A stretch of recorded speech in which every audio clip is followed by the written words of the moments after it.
প্রথমেই নজর রাখবো উত্তর চব্বিশ পরগনার শিল্পাঞ্চল নৈহাটিতেও। সেখানেও আজকে রয়েছে ভোট গণনা। বঙ্কিমাঞ্চলী যেখানে যে স্টেডিয়াম রয়েছে নৈহাটির গণনা কেন্দ্র, সেখানে করা হবে আজ গণনা। এবং নৈহাটির তৃণমূল প্রার্থী সনদ দে, মনে রাখতে হবে বিজেপি প্রার্থী রূপক মিত্র, পরেশনাথ সরকারকে এবার প্রার্থী করেছে কংগ্রেস। বামফ্রন্টের প্রার্থী হয়েছেন দেবজ্যোতি মজুমদার। নিরাপত্তার দায়িত্বে 13 কোম্পানি কেন্দ্রীয় বাহিনী, 2000 রাজ্যের ইতিমধ্যে রাজ্য পুলিশ মোতায়েন করা হয়েছে। অর্থাৎ গোটা বিষয়টি অত্যন্ত পুলিশ নিরাপত্তা এবং কেন্দ্রীয় বাহিনীর নিরাপত্তার মাধ্যমে আজ ভোট গণনা হতে চলেছে নৈহাটিতেও।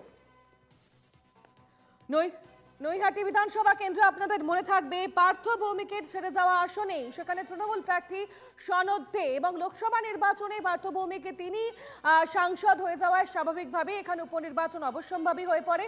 এবং তারপর যে উপনির্বাচন গঠিত হয় এবং সেখানে আমরা জানি যে 13ই নভেম্বর উপনির্বাচন হয় এবং সেখানে তৃণমূলের হয়ে লড়াই করেছিলেন প্রার্থী সনদ দে। আজ নৈহাটিতে গণনা কেন্দ্রে অত্যন্ত কড়া নিরাপত্তা ব্যবস্থায় মুড়ে ফেলা হয়েছে গোটা চত্বর। সেটা রাজ্য পুলিশ এবং কেন্দ্র বাহিনীর নিরাপত্তা বাহিনীর তরফ থেকে গোটা জায়গা একেবারে নিরাপত্তার চাদরে ঢেকে রাখা হয়েছে যাতে কোনো রকম সমস্যা তৈরি না হয়। ইতিমধ্যে আপনাদের গ্রাফিক্সের মাধ্যমে আমরা দেখানোর চেষ্টা করছি তৃণমূল কংগ্রেসের তরফ থেকে লড়াই করেছেন সনদ দে, বিজেপি রূপক মিত্র, সিপিআইএমএল, মনে রাখতে হবে সিপিআইএম এবার কিন্তু এখানে কোনো প্রার্থী দেয়নি, এই আসন ছেড়েছে সিপিআইএমএল কে এবং তারা প্রার্থী দিয়েছিলেন দেবজ্যোতি মজুমদারকে। কংগ্রেসের তরফ থেকে দেওয়া হয়েছিল পরেশনাথ সরকারের নাম। অর্থাৎ সেক্ষেত্রে দাঁড়িয়ে যদিও এই নৈহাটিতে আমরা দেখেছিলাম নির্বাচনের সময় তৃণমূল এবং বিজেপি একেবারে কোমর বেঁধে মাঠে নেমেছিলেন এবং নির্বাচনী প্রচার জোরদার হয়েছিল, সেক্ষেত্রে সিপিআইএমএল বা কংগ্রেস প্রার্থী তারাও নির্বাচনে সেখানে একেবারে মাঠে নেমে তারাও নির্বাচনী প্রচার করেছিলেন। কিন্তু রাজনৈতিক মহলের মত সেক্ষেত্রে হয়তো তাদের ছাপ খুব একটা পড়বে না নৈহাটিতে। হাড্ডাহাড্ডি লড়াই হতে চলেছে তৃণমূল এবং বিজেপির মধ্যে এবং আজকের এই ভোট গণনায় আমাদের অবশ্যই নজর থাকবে। আজ রাজ্যের 6 বিধানসভা কেন্দ্রের ভোট গণনা এবং তার মধ্যে অত্যন্ত গুরুত্বপূর্ণ এই নৈহাটি। আপনাদের মনে থাকবে যে নৈহাটি বিধানসভা কেন্দ্রে যখন উপনির্বাচন হলো একেবারে হাড্ডাহাড্ডি লড়াই হয়েছে, কিন্তু এখনো পর্যন্ত রাজনৈতিক মহলের যা মত যে নৈহাটিতে ফের তৃণমূল কংগ্রেসে জিততে চলেছে। যদিও বিজেপির তরফ থেকে বারবার সে আত্মবিশ্বাস প্রকাশ করা হয়েছে যে এই কেন্দ্রে অবশ্যই তারা জয়ী হবে, কিন্তু এই 6টি কেন্দ্র অর্থাৎ পশ্চিমবঙ্গের যে 6টি কেন্দ্রে আজ বিধানসভা উপনির্বাচনের ফল ঘোষণা রয়েছে তার মধ্যে মাদারিহাট ছাড়া বাকি 5টি কেন্দ্র কিন্তু এখনো পর্যন্ত তৃণমূল কংগ্রেসের জয়ী রয়েছে।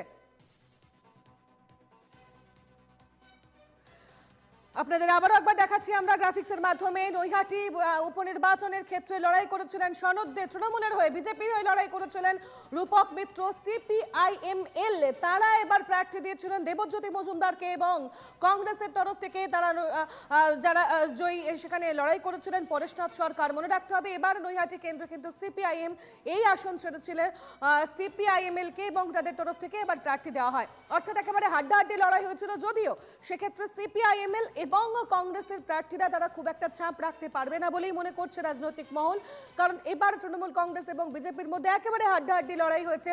যদিও একেবারে দুই তরফ থেকেই বলা হয়েছে তারা আত্মবিশ্বাসী, সাধারণ মানুষ তাদের পাশে রয়েছেন, কিন্তু এখন নজর থাকবে আমাদের এবং রাজনৈতিক মহলের মতে দুপুরের মধ্যে মোটামুটি একটা ধারণা হয়ে যেতে পারে আমাদের যে এই 6টি কেন্দ্রে ফের কারা কারা এখানে মসনদে বসতে চলেছে। মাদারিহাট ছাড়া কিন্তু এই বাকি 5টি কেন্দ্রে তৃণমূল কংগ্রেসই ভিত তারা গেড়েছিলেন এবং এবার বিজেপি তাদের এই যে আসন সংখ্যা আরও বাড়াতে পারে কিনা সেই দিকে আমাদের নজর রাখতে হবে।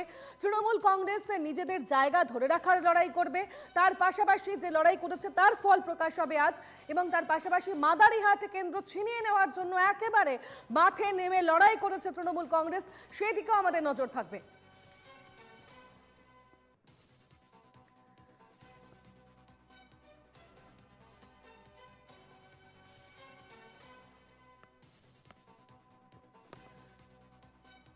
যে ছবি আপনারা দেখছেন নৈহাটিতে সেখানে গণনা কেন্দ্র একেবারে নিরাপত্তা বাহিনীর দ্বারা মুড়ে ফেলা হয়েছে। রাজ্য পুলিশ এবং কেন্দ্রীয় বাহিনীর নিরাপত্তার বাহিনী তারা ইতিমধ্যেই পৌঁছে গিয়েছেন। গতকাল থেকে আমরা সেই ছবি দেখেছি, একেবারে গতকাল থেকেই কোটা নিরাপত্তার চাদরে মুড়ে ফেলা হয়েছে যাতে কোনো রকম সেখানে সমস্যা তৈরি না হয় এবং সেক্ষেত্রে সমস্ত রকম পরিস্থিতি মোকাবিলা করার জন্য তৈরি রয়েছে নিরাপত্তা বাহিনী।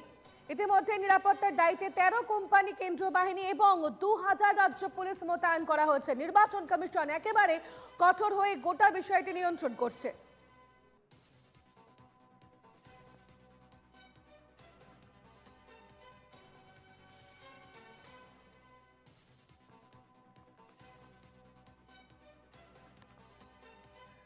আমাদের সঙ্গে এই মুহূর্তে নৈহাটি থেকে রয়েছেন আমাদের প্রতিনিধি দেবপ্রিয় সরকার। যাব দেবপ্রিয়র কাছে। দেবপ্রিয়, একেবারে কড়া নিরাপত্তায় মুড়ে ফেলা হয়েছে বঙ্কিমাঞ্জলি স্টেডিয়ামকে এবং আমরা জানি যে এই সকাল 8টা থেকে শুরু হতে চলেছে ভোট গণনা এবং এই মুহূর্তে ঠিক কি ছবি, কতটা প্রস্তুতি চোখে পড়ছে, কতটা নিরাপত্তার বলয় তোমার চোখে পড়ছে এই মুহূর্তে?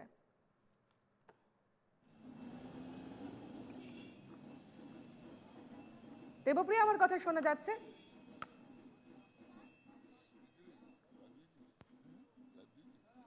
কোনোভাবে সমস্যা হচ্ছে, আমরা আবারও যোগাযোগ করার চেষ্টা করব। নৈহাটির ছবি আপনাদের আমরা দেখাচ্ছি এবং সেখান থেকে সরাসরি আমাদের আপডেট দেবেন আমাদের প্রতিনিধি দেবপ্রিয় সরকার।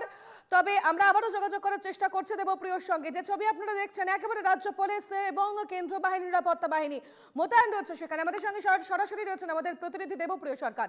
দেবপ্রিয়, 8টা থেকে শুরু হতে চলেছে ভোট গণনা। সেক্ষেত্রে আমরা দেখেছি গতকাল থেকে রাজ্য পুলিশ এবং কেন্দ্রীয় বাহিনী, নিরাপত্তা বাহিনী তারা ইতিমধ্যেই পৌঁছে গিয়েছেন সেখানে। এই মুহূর্তে কি ছবি দেখতে পাচ্ছ, কতটা নিরাপত্তার বলয় চোখে পড়ছে তোমার? নৈহাটি বিধানসভা উপনির্বাচনে যে নৈহাটি বঙ্কিমাঞ্জলি স্টেডিয়ামে ভোট গণনা কেন্দ্র করা হয়েছে সেখানে কিন্তু একেবারে ত্রিস্তরীয় নিরাপত্তা ব্যবস্থা কিন্তু মুড়ে ফেলা হয়েছে।